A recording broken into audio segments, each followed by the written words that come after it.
Perfect. Okay, welcome to the Coaches and Coxswains meeting for the Collegiate Racing held on Lake Quinsigamond. This is for weekends 4/18 and 4/19. We're excited to hold yet another weekend of racing. For those of you who have not been to Lake Quinsigamond this year, we've had some unforeseen circumstances. To put it mildly, racing definitely doesn't look the same as it has in years past on the lake. Just to briefly go over, our main dock at Donahue had significant damage from the winter, and we are adjusting as best we can. We appreciate the flexibility that has been on display by all the programs, both local and visiting. So thank you very much. We appreciate it that everybody's kind of rolling with the punches here. Okay, let's get this started. For those of you who have not had to sit through one of these, my name is Thad. I am with the Quinsigamond Rowing Association. I will be presenting the information tonight. Joining me are the local host head coaches, Greg Costier from Assumption, Mike McDonald from Clark, Jim Barr and Andrea Landry from Holy Cross, and Jason Steele and Larry Noble from WPI. Also on the call is our chief referee for our spring racing series, Mr. John Quinn. He will be presenting the refereeing points later on in the presentation. Also on are several of the referees who will be here this weekend. Okay, so the weekend is hosted out of two locations. You have Donahue Rowing Center in Shrewsbury and Regatta Point Park in Worcester. Most of you will be rowing out of Regatta Point. I'm going to briefly go over parking here. Once again, it doesn't look like what it typically does for the Donahue Rowing Center when we hold regattas. The parking lot for visiting crews is at Regatta Point, and it will hold the boat trailers and as much as it can for passenger vehicles. For those of you who haven't been here before, the Regatta Point parking lot is set up in a southern half and a northern half. All of the boats and trailers will be stationed out of the southern half. There will be people parking you when you roll in. The remainder of the parking lot is open for parking. However, it is open to hospital employees as well.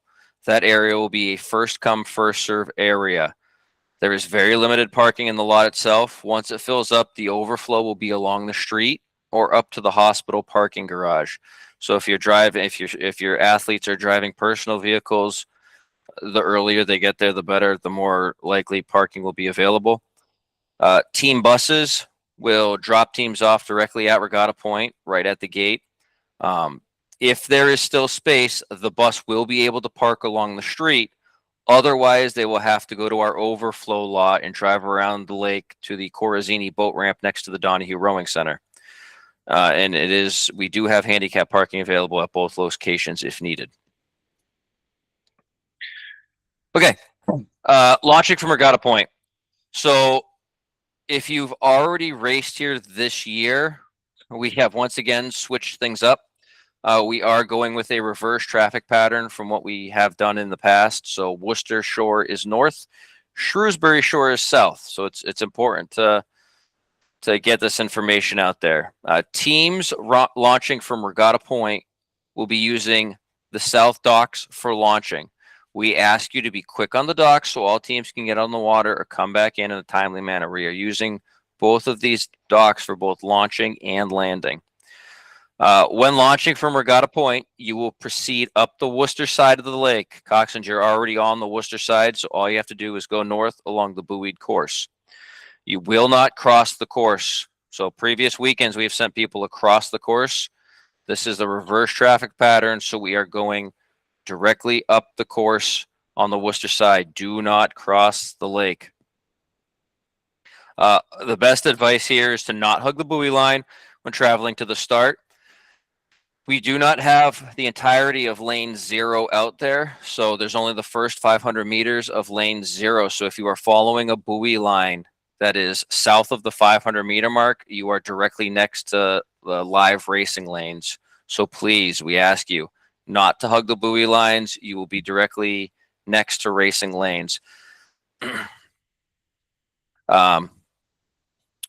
Once again, Be mindful of races, like we always ask. If a race is coming down, please stop your boat.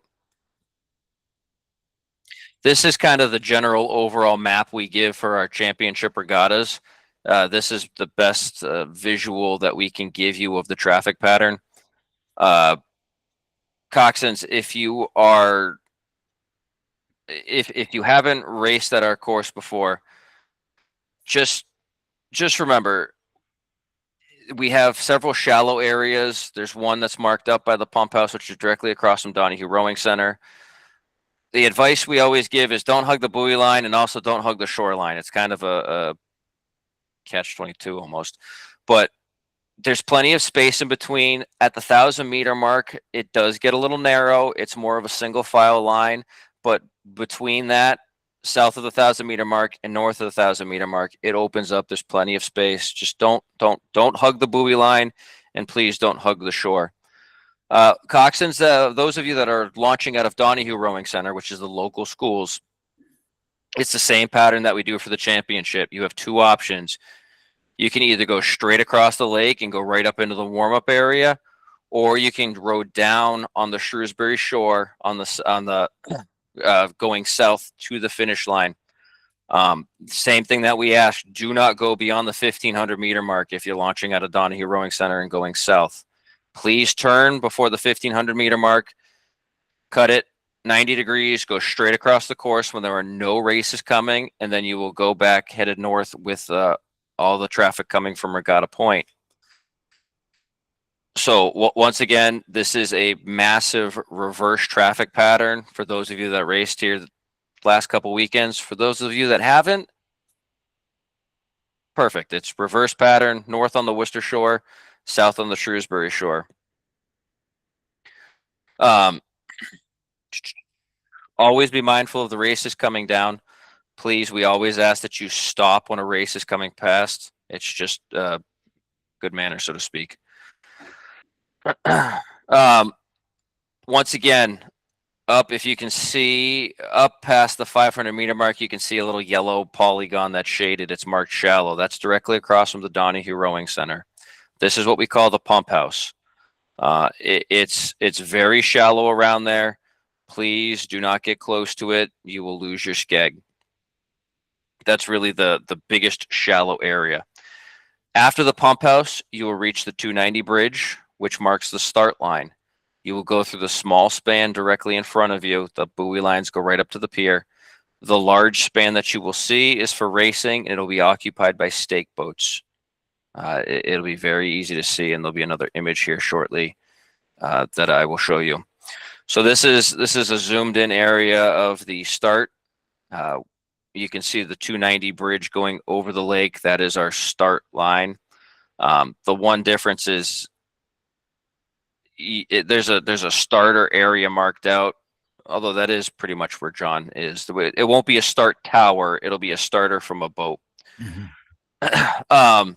Traffic pattern up here is clockwise. It's clockwise around 3 large buoys that are in the middle. If you look at the red do not enter area, it's aptly named. We ask you not to go far into that cove. And the main point of that is so you are still in earshot of the officials when it's time for your race. The officials are going to be right around the bridge. If you are way back into the cove, you will definitely be out of earshot, and they won't come to get you. They've got races to run.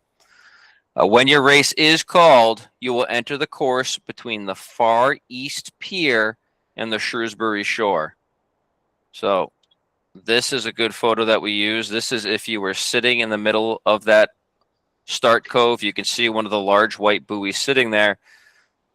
Off to your right is Worcester. Off to your left on the screen is Shrewsbury, and you're seeing straight down the course. The small span you entered coming north is from the practice area is labeled. You can see the large span is the racing span. You can see the stake boats in the water. And then off to the left, you can see the pier. And then there's the shore that you can't really see on the photo, but it's there. That is where you're going to go to load into your stake boats. Okay, we're not going to load through the stake boats. We're not going to load through a lane. We're going to go around this pier. Coxswains, you will enter in numeric order when you're called. So lanes 1, 2, 3, so on and so forth. Once you get past the pier, you will turn 90 degrees to your starboard and row across into your lane. You will then turn again and back it down into your lane. Please just be mindful of what the weather is doing. Last thing we want is the crew to be backing it down to the stake boats from 150 meters out if the wind takes you. Just be in mind of what the wind is doing. Once all are locked on, you will be aligned by the referees. And really to touch further on that and go over the starting procedure and the U.S. rowing portions of the presentation, I would like to introduce the chief referee, John Quinn. John? Yeah, good evening, everyone. As Thad said, just be mindful that the big arch is for racing only, and the two arches are to be an archway into the warm-up area and an archway out of the warm-up area. Again, please do not come onto the course through the stake boats. I'll repeat that. Do not come onto the course either going into the warm-up area or into your lanes through the stake boats. There are buoy lines and anchor lines surrounding those stake boats, and we don't want any obstacles being hit or struck or whatever. The purpose of the referees being here is safety first and fairness second. So everything that we have in our book of business here is going to have safety at the forefront. If there's any part of my presentation, please, that you don't understand, let us know right away. We will be there we will be launching from Donahue Rowing Center, and as Thad said, most of the crews will be down at Regatta Point. But if you care to if you have really something that's pressing that you find out, get in the car and ride up and ask us, because don't go on the course, don't go into a race environment uninformed. The course is very well set out, it's very intuitive, but every now and again you get someone that just does not get something, and we'd much rather you ask than anything. I won't go through the launch. Thad did a great job in explaining what is where. Just one thing that I will emphasize, Thad did mention pump house. Over the years, we have had crews. If you're lucky, all you will lose is a skeg if you get too close to the shore, opposite Donahue. Right across the lake from Donahue is this little brick house that sits right down on the beach, and the water in front of it is very, very shallow. You will take the skeg, the rudder, and the bottom out of the boat if you get too close to the shore at that point. So please be attentive. When you go into the warm-up area, be very careful. Don't go blasting in, not knowing what's on the other side of the bridge pier. Be close, be cautious when you come in to the bridge area, and be mindful of the fact that you're entering a pretty congested area. So please be cautious as you go into the warm-up area and as you start your warm-up process. Don't just blindly fly up and down. Go around these buoys that are in the warm-up area. They're a big triangle area, and go around them, but make sure that there's no one in front of you before you start your rowing piece, before you start your warm-up piece, and be mindful. Have your bow person turn around and look, and make sure that there's no one in front of you and that you're not about to strike someone as you take your warm-up piece. And again, I can't emphasize enough. Thad pointed out the far right-hand corner. We're not going to come chase you. We will call you, but we won't run after you. It's to your attention to get onto the stake boat on time. As we call you, as the race prior to you starts to leave the starting line area, please, we'll call you down first to the vicinity right above lane 6. And we want you to assemble low numbers first, 1, 2, 3, 4, 5, 6, and come down in the small piece of water between the bridge pier and the shore. There's no stake boats in that. There's nobody coming up the other direction, not supposed to be anyway. And go through there cautiously. And as soon as you get to the bottom of the bridge pier, stop. Make a right-hand turn, go across into your lanes, and then stop, and then back in from that point. Inevitably, every week we have one or two people that are not paying attention and try to think it's cautious and would be great to paddle downstream about 150 meters. And when they turn around, they realize that the wind gets quite gusty up in that area, and it's really tough to back down. We will try not to let you get away from us, but it's your responsibility to get on the stake boat by the appointed time.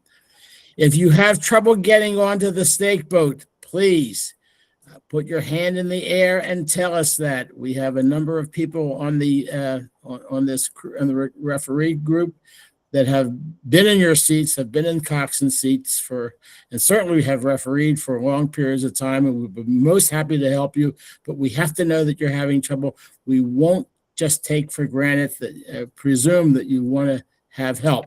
Sometimes you're perfectly under control and it just takes you a little time.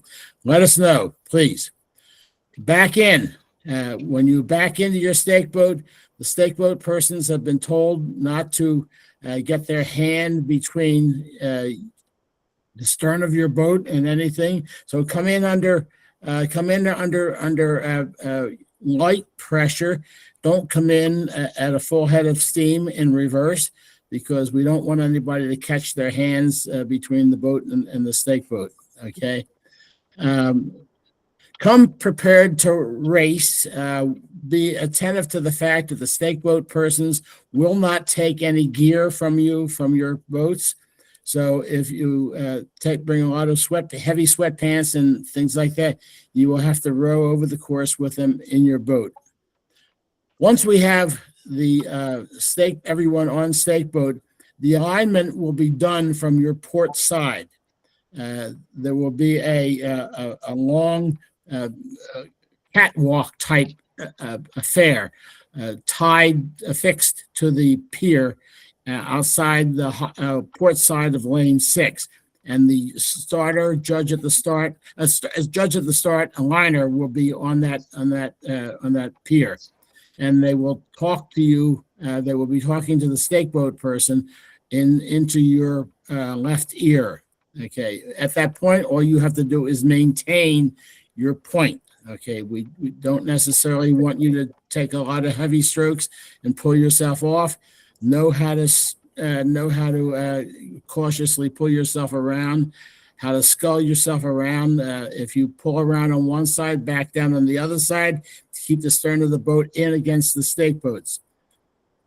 As much as possible, if it's a good day, we will use a conventional start, which means that once we have alignment, the aligner / judge at the start will show a white flag, and the starter, who will be in a boat behind all the stake boats, the starter will announce each of the crews, and they will go from lane 1 through lane 6.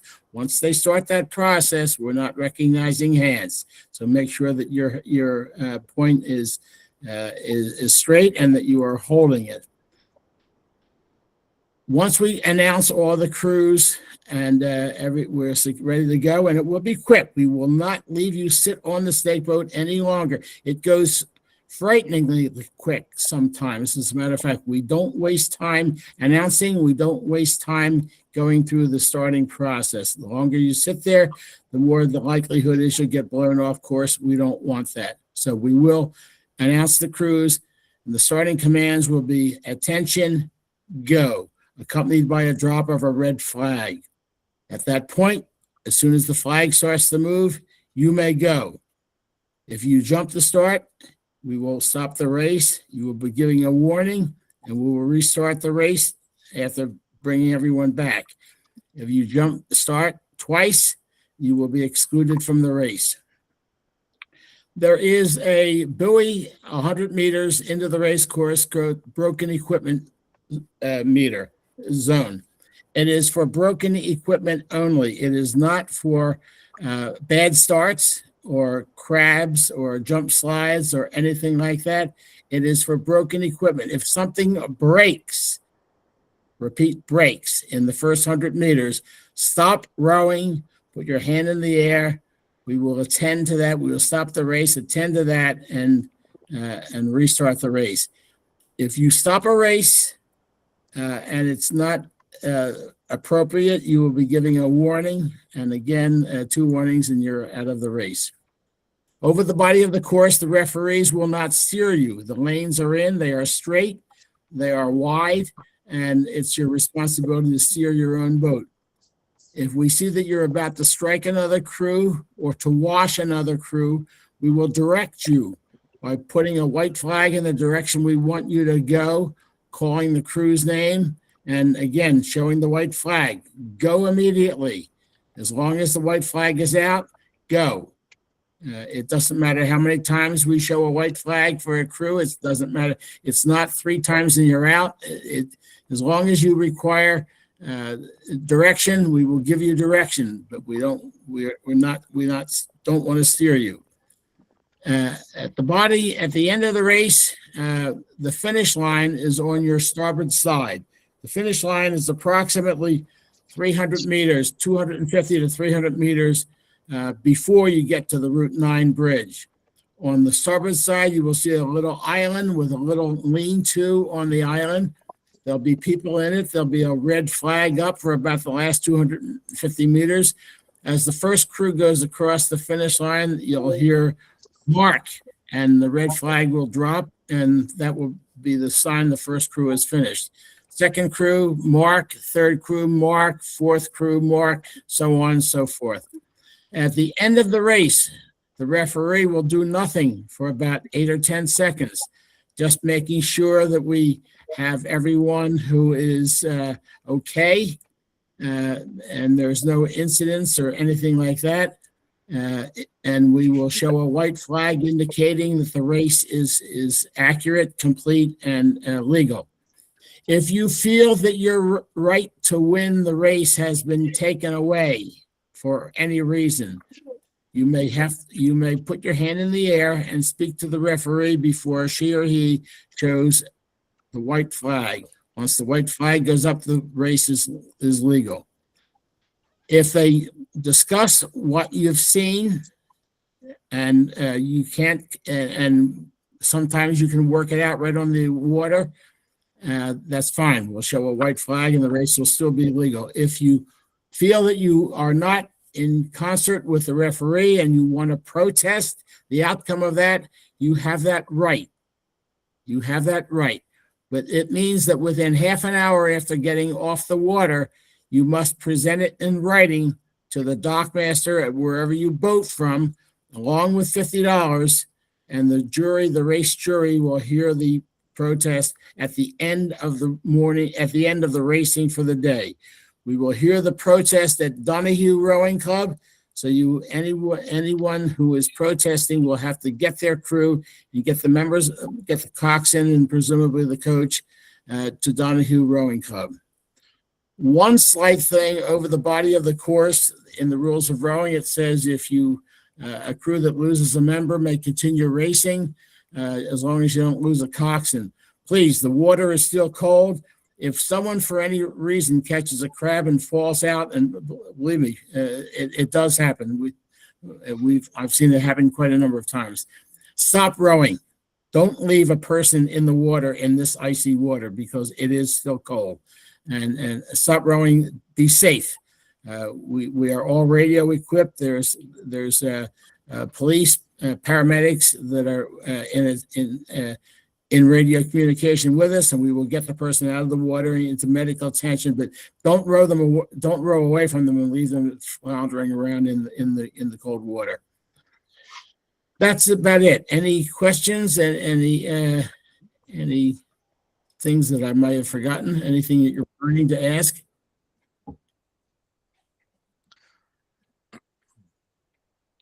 Are the North Docks in? Did you see that, Thad? Oh, yeah, we can. We'll answer our general questions at the end of this. We're almost done with it. All right. Okay. But that'll be our first one. Okay. Perfect. Thank you, John. And just to echo John's point, after the race has been made official, excuse me, after the race has finished, please wait for the referee to make it official. And once again, with our change for this weekend, if you're going to Regatta Point or DRC, you're still going to move your boat to the Worcester Shore, both the green and the purple arrow that you see on this picture. Going to Regatta Point, we ask you to be quick on the docks. You can land at either the South Dock or the Awards Dock. We ask you to be quick and to be aware because crews are launching and landing from the same locations here. So just there is a dock master. Please, be aware of your surroundings. We also ask you not to sit on top of the finish line right there because you will be in the way of the finish crew. Please, if you're waiting to land, move the boat up, stay back a little, do something to keep yourselves off the finish line. Those landing at DRC will row back up the Worcester Shore until they are directly across from Donahue. Remember, with the way our docks are now configured, it's a straight shot across. Please wait for no races. Look up at the starting area, make sure nothing's coming down, then turn and go straight into the Donahue docks. It's very important that you do not cross in front of any races. One final thing, Thad, everybody, we'll instruct the referees tomorrow. We are mindful of the fact that this is some of your first races or second races, and maybe it's a learning experience. And we always instruct the referees to be as mindful and as courteous and as helpful as we can be. And we just ask that you return the same level of courteousness to us. Please and thank you should be part of our vocabulary. And we're out there to make sure that you have a safe and really good racing day. Great. Good points, John. Kind of to finish up, please, whenever you're out there rowing, just watch for oncoming races and stay away from the course. If a race is coming down, once again, please stop your crews until the race passes, then continue. A major point I bring up every time is absolutely no urination in the lake. There are porta potties at Regatta Point and public bathrooms at both sites. If you are caught urinating in the lake, your program is subject to a 1-year ban, and you, as an individual, are subject to criminal charges. So this is the point where now we open up everything to questions by chat. And while we wait for more of those to roll in, I remind everybody that a recording of the meeting will be on the Quinsigamond Rowing Association YouTube channel. So if you just go to YouTube, once this recording gets processed, I will upload it immediately. It will be up on the YouTube channel tonight. So if you need to go back and watch anything, please do. There is also a course tour available to watch on the channel if any of you that, you haven't been here in a while and you just want to check out the layout of the land, so to speak. And lastly, just remember, it's a reverse traffic pattern tomorrow. So north on the Worcester Shore, south on the Shrewsbury Shore. Keep that in mind. Okay, I'll answer the one question that's in the chat. It's a good question. Are the north docks at Regatta Point off limits? And I will actually go back to show you what we're talking about. So the north docks that we discuss during the championship regattas are up here, and the short answer is yes, they are very, very much off limits simply because they are not there. They get installed for our championship regatta. They're not there, so we have to go off the south docks and the awards dock. Once again, this is part of the unfortunate rolling with the punches for our damage from our dock from this winter time.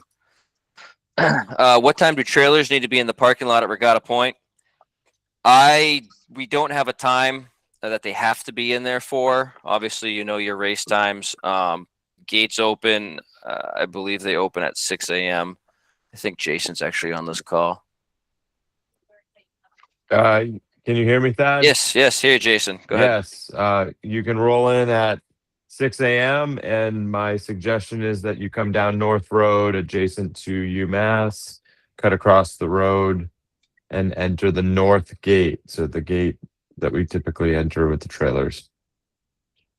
Yeah, perfect. Thank you, Jason. Okay.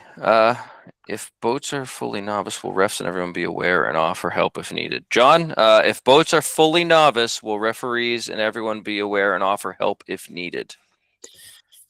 Yeah, first of all, we have to know that they're fully novice, and it doesn't even take them to be fully novice to need help.